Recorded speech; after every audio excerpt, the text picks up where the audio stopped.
kalian harus bersikap toleransi. Ibu akan menyampaikan 7 pembelajaran kita hari ini. Yang pertama adalah peserta didik mampu menjelaskan kewajiban iman kepada kitab-kitab Allah. Kemudian peserta didik mampu menyebutkan nama-nama kitab Allah beserta rasul menerimanya dengan benar. Kemudian peserta didik juga mampu menunjukkan contoh perilaku sebagai generasi cerita Al-Quran dalam kehidupan sehari-harinya. Kemudian yang terakhir, peserta didik mampu menunjukkan sikap toleransi terhadap umat yang memiliki kitab suci lain dalam kehidupan sosial. Oke, pengertian iman kepada Allah. Iman kepada kitab Allah. Iman kepada kitab Allah adalah meyakini dengan sepenuh hati bahwa Allah Subhanahu wa Ta'ala itu telah menurunkan kitab-kitabnya kepada para nabi dan rasul sebagai pedoman hidup bagi umat manusia agar selamat di dunia maupun di akhirat. Nah, adapun nama-nama kitab Allah dan nabi penerimanya, yang pertama ada kitab Taurat diturunkan kepada Nabi Musa, kemudian kitab Zabur diturunkan kepada Nabi Daud, kitab Injil diturunkan kepada Nabi Isa, dan kitab Al-Quran sebagai penyempurna diturunkan kepada Nabi Muhammad SAW. Oke. Kitab Zabur tadi diturunkan kepada siapa?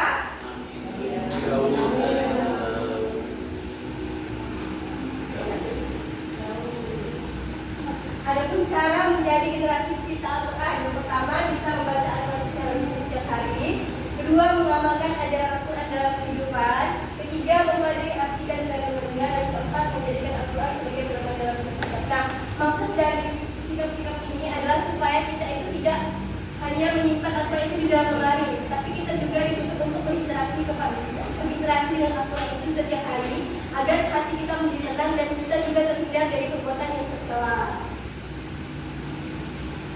Tadi apa saja cara menjadi generasi pecinta Al-Quran? Yaitu dengan rajin membaca Al-Quran Ibu, serta mengamalkan ajaran yang ada di dalam Al-Quran. Terima kasih Abang Ibu. Nah, adapun bentuk sikap toleransi antar agama, yang pertama menghormati keyakinan orang lain, tidak memaksakan agama kepada orang lain, hidup rukun dan saling menghargai, bekerja sama dalam kebaikan. Artinya, walaupun kita meyakini kebenaran adanya Al-Quran, tapi bukan berarti kita bisa memusuhi orang yang berbeda keyakinan dengan kita. Karena di dalam Al-Quran pun sudah perintahkan kita untuk saling melakukan kebaikan dan menghargai hak keagamaan orang lain. Oke, selanjutnya Ibu akan bagikan dua kelompok. Boleh berhitung dari 1 sampai 2, mulai dari Enggal, Aris. 1, 2, 1.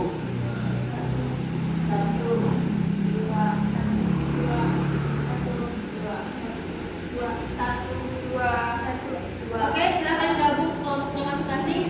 1 di sebelah sini, 2 di sebelah sini. Silakan membentuk lingkaran. Oke. Oke, nah di sini ada lembar kerja yang harus dikerjakan. Diskusi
Cara menunjukkan sikap toleransi kepada teman yang berbeda keyakinan adalah A. Mengikuti syariat ibadah mereka, B. Menghubungi mereka karena berbeda filosofi, C. Menghormati keyakinan mereka dan bekerjasama dalam hal sosial, D. Memaksa mereka untuk berbeda keyakinan.